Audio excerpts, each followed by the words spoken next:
The first rule of telepathic diplomacy was simple: never touch the mind of another species without consent.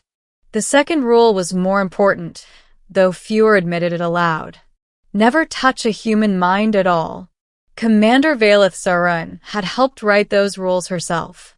She was a mind-weaver of the Ketheri Concord, a species born with layered consciousness and the rare ability to skim thought the way others skimmed water. Her kind had negotiated ceasefires before the first shot, exposed assassins before they struck, and dissolved wars by revealing inconvenient truths no one could hide. Humans were different.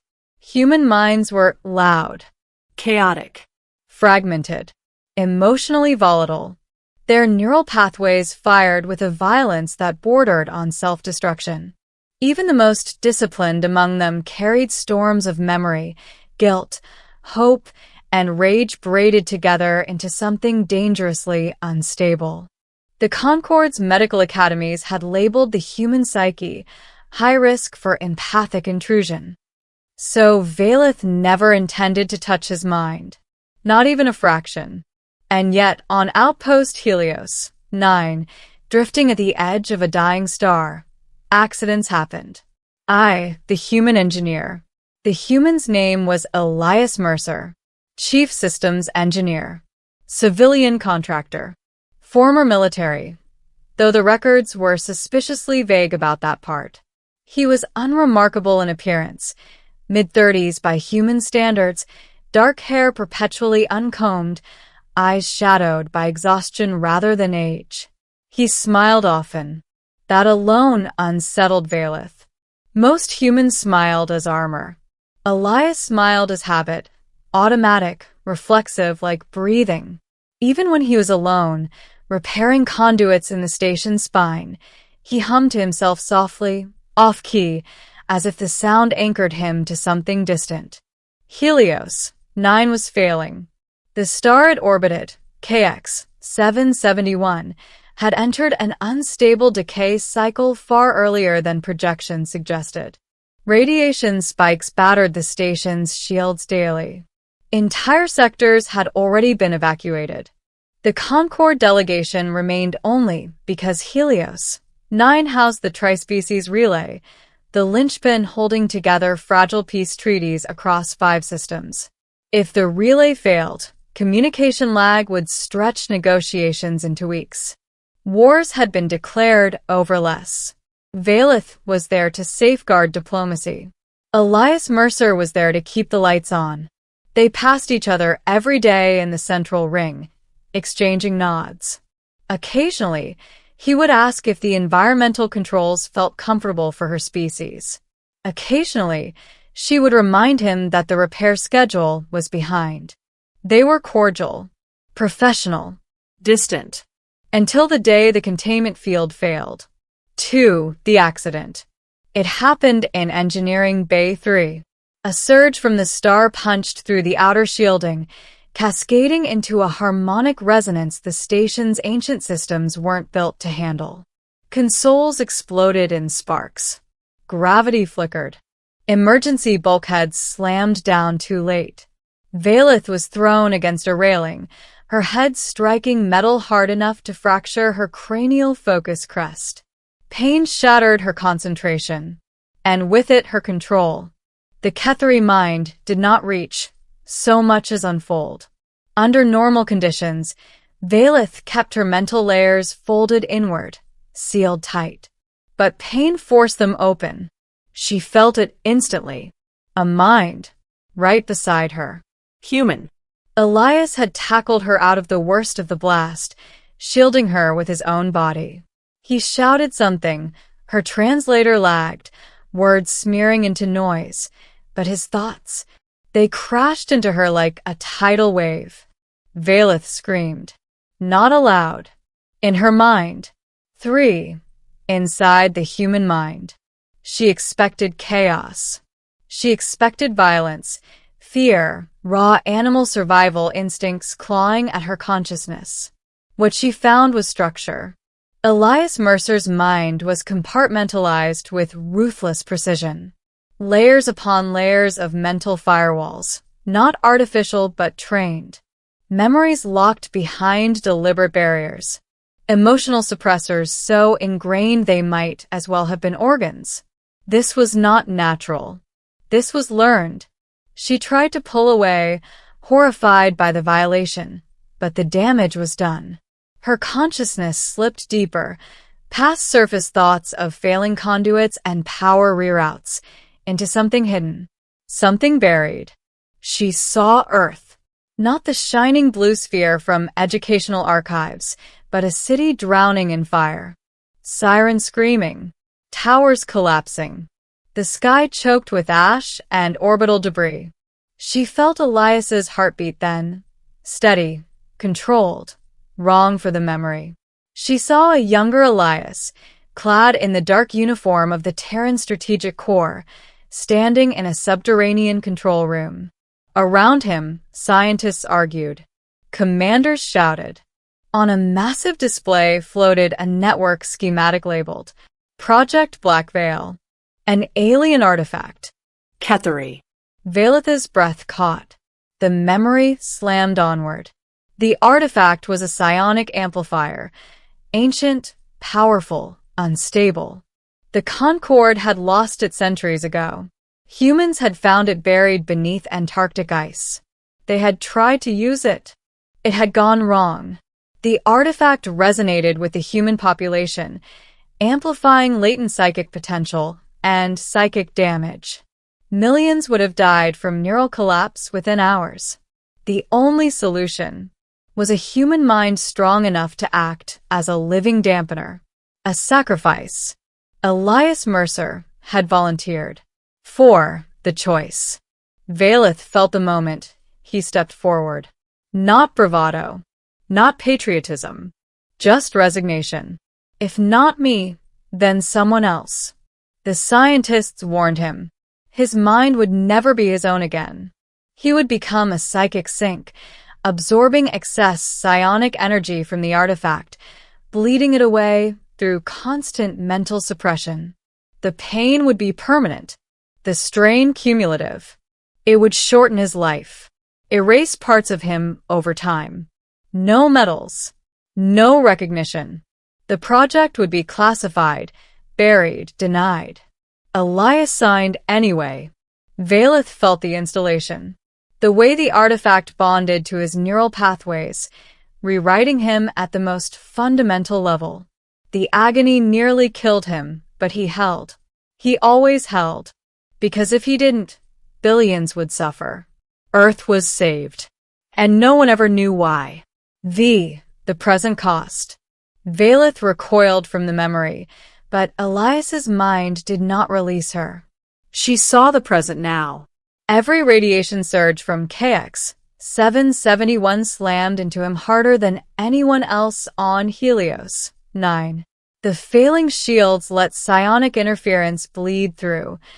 Interference the artifact inside him absorbed instinctively. Every day, Elias took on more than the station systems were designed to handle. Every night, he locked the pain behind those mental walls and smiled in the morning. Valith finally tore herself free as station medics rushed in. Elias was unconscious, bleeding, still alive. 6. Aftermath. When Elias woke in the infirmary, Valith was waiting. Protocol screamed at her to report what she had seen. Concorde law demanded it. But for the first time in her long career, Valith hesitated. You entered my mind, Elias said quietly, eyes unfocused but calm. I did, she replied. By accident. He studied her face, searching for something. You saw it, didn't you? It wasn't a question. Valith inclined her head. Everything. He exhaled slowly. Then you know why you can't tell them. She did. If the Concorde learned humans possessed not only ancient Kethery technology, but individuals capable of wielding it, enduring it, the balance of power would shatter overnight. Fear would follow. Then war. I won't, she said. Elias smiled faintly. Good. 7. The crisis 2 days later. Helios 9's core began to fail. Evacuation was impossible. The relay could not be moved. If the station detonated, the blast, combined with the star's unstable emissions, would cripple half the system. There was only one option: a manual containment override. From inside the core chamber, radiation levels inside were lethal to most species, and psionically catastrophic. Elias volunteered immediately. Valeth stepped forward just as fast. "No," she said. "You've already given enough." He looked at her, surprised, not by her words, but by the emotion behind them. "This is what I do," he said gently. "I hold the line." Valeth realized then that Elias did not see himself as a hero. Heroes expected thanks. Elias expected necessity. 8. Revelation. Valeth broke protocol. She broadcast her testimony directly to the Concorde fleet. Not the classified parts. Not the artifact. But the truth that mattered. "That human," she said, voice steady, "has been protecting this station and this system since before any of us arrived. At cost to himself we did not understand. You warned us human minds were dangerous. You were wrong. They are strong." Silence followed. Then permission was granted. A joint effort. 9. Holding the star, Elias entered the core chamber with Valeth beside him, their minds linked voluntarily this time. She felt the strain immediately, raw, searing, but she also felt his discipline guiding her, sharing the burden. Together, they stabilized the core. Together, they bled power into the void. Together, they survived. Barely. A new rule. Helios 9 was saved. The relay held. Peace endured. In the aftermath, the Concorde rewrote its laws. Humans were no longer listed as high-risk telepathic hazards. They were reclassified as psychically resilient partners. Elias Mercer returned to engineering. Still smiling. Still humming. But now, when Valeth passed him in the corridor, she did more than nod. She bowed. Because she knew the truth. Humans didn't conquer the stars with weapons or power. They did it by carrying unbearable weight and choosing every single day. The Ketheri Concorde classified human minds under a single designation: unsafe for telepathic contact. Commander Lyri Veshtal had agreed with that assessment for most of her career. As a mind reader of the Ketheri, her species had evolved layered cognition, thoughts arranged like crystalline lattices, clean and ordered. Entering another mind was usually a controlled, precise act. A brush against surface emotion. A skim of intent. Humans were different. Human minds were storms. Too loud. Too fractured. Too emotional. Telepaths who touched them without preparation often emerged shaken, disoriented, sometimes permanently damaged. The Concorde therefore banned direct telepathic contact with humans except under extreme circumstances. Lyri had never planned to break that law. She certainly never planned to do it by accident. The human on watch. The human's name was Noah Cade. Station records listed him as a maintenance supervisor aboard Deep Space Relay Station Iwen 7, a massive diplomatic hub orbiting a dead star at the edge of Concorde space. He was average in height, lean from years of physical labor, with dark hair always tied back and eyes that looked older than his face suggested. He was also always on duty. When other crew rotated off shift, Noah stayed.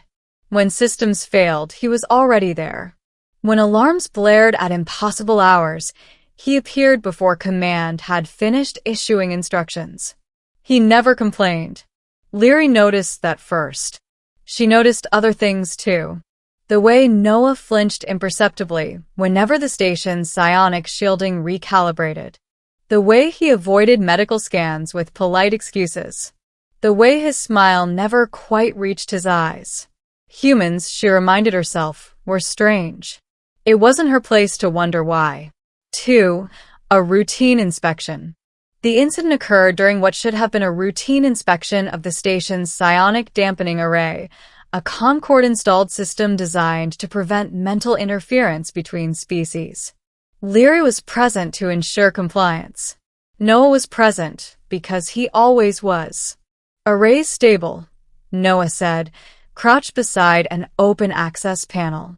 "But the feedback loop's been acting weird since the last solar surge." Leary frowned. "This star's been dead for millennia." "Yeah," Noah replied. "Doesn't mean it's quiet." He reached deeper into the panel, fingers moving with practiced ease. That was when the array surged. A feedback spike rippled through the chamber, invisible but violent. Leary staggered as the mental pressure slammed into her like a physical blow. Her focus shattered for a fraction of a second, and her mind unfolded.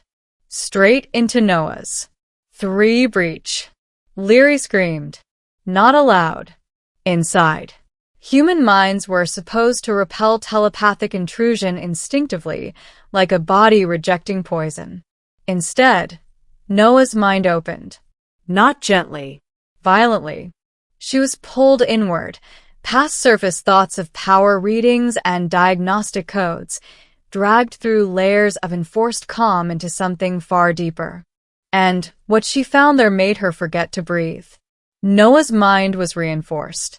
Walls within walls. Mental barriers constructed deliberately, not naturally. Pain suppression nodes. Emotional dampeners. Memory vaults sealed with discipline that rivaled trained mind readers. This wasn't chaos. This was containment. And at the center of it all, pain. Constant. Relentless. Carefully controlled. Leary tried to withdraw. She couldn't. The deeper layers pulled her in. For the first memory, she saw Earth. Not as a planet, but as a battlefield.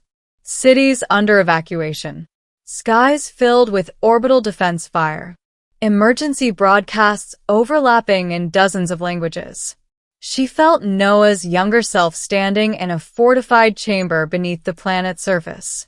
Around him, humans argued in panic and desperation. At the center of the chamber stood an object that made Leary's consciousness recoil. A Cathari relic. Ancient. Forbidden. A psionic amplifier designed during the Concorde's earliest expansion wars. It was never meant to interface with human minds. But humanity had found it. And activated it. The result was catastrophic. The relic resonated with the human population, amplifying latent psionic potential they didn't even know they possessed. Minds across the planet began to destabilize. Hallucinations. Neural collapse. Death. Billions were at risk. There was only one solution. A living anchor. A human mind strong enough to absorb and suppress the feedback permanently. Noah stepped forward. The choice no one saw. Leary felt the moment he volunteered. No grand speech. No defiance. Just quiet acceptance. If someone has to do it, it might as well be me. The scientists warned him.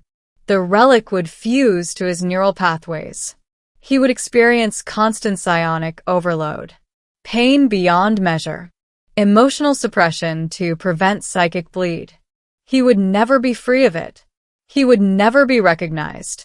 The project would be erased. Noah signed anyway. Leary felt the installation. The relic burning itself into his mind. The scream he never made. The moment he learned to hold the pain rather than fight it. Earth was saved. And then the world forgot him. 6. The present cost. The vision shifted. Ion 7. The dead star. The psionic dampening array. Leary finally understood. The relic inside Noah reacted to every psionic fluctuation in the system. The array didn't protect him. He protected the array. Every surge, every fluctuation, every anomaly was silently absorbed by him. The station functioned smoothly because Noah was bleeding off the excess mentally, shielding every species aboard without their knowledge. He was the system's final failsafe. Leary felt his exhaustion. Decades of it. Carefully hidden, carefully endured.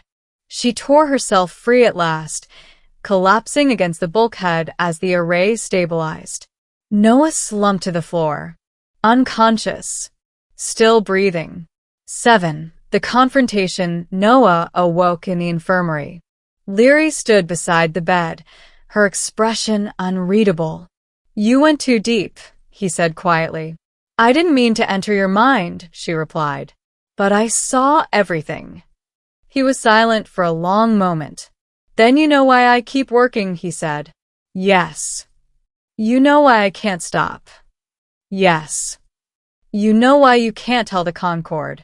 Leary hesitated. "Yes." "Because if the Concorde learned humans could endure and weaponize ancient psionic technology, fear would follow. And fear always led to war." "I won't expose you," she said. Noah nodded. "Good." Then he smiled, tired but genuine. "Guess I owe you an apology for almost frying your brain." Despite herself, Leary laughed. 8. When the star woke up 3 weeks later, the dead star twitched. Not an explosion, not a flare, a psionic echo. The relic inside, Noah screamed. Alarms howled across Island 7 as the dampening array overloaded.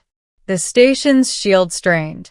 Species across the relay felt the pressure claw at their minds. The array would fail. And when it did, every sentient aboard would suffer catastrophic psychic backlash. Evacuation was impossible. There was one option: manual synchronization. From inside the psionic core. Noah volunteered immediately. Leary stepped in front of him. "No," she said. "You can't stop me," he replied calmly. "This is literally what I'm built for. You are not a tool." He met her gaze. "Maybe not. But I'm still the only one who can do this alone." She took a breath. "Then you won't do it alone." 9. Minds united for the first time in Concorde history. A Cathari mind reader linked voluntarily with a human. The connection was agony. Leary felt the relic's constant scream, the pressure Noah had endured for decades without complaint. She felt his discipline, his restraint, the way he shaped pain into something survivable. And Noah felt something new: relief. Together, they entered the core. The synchronization nearly shattered them both. Psionic energy roared through the chamber, threatening to tear the station apart. Noah held the center. Leary reinforced the lattice. They bled power into the void. Slowly, painfully, successfully. Aftermath. ION 7 survived. The dead star fell silent once more. Noah collapsed for 3 days afterward. When he woke, the Concorde Council was waiting. So was Leary. She told the truth. Not about the relic, not about Earth, but about the human. "He has been protecting the station since before any of you noticed a problem," she said.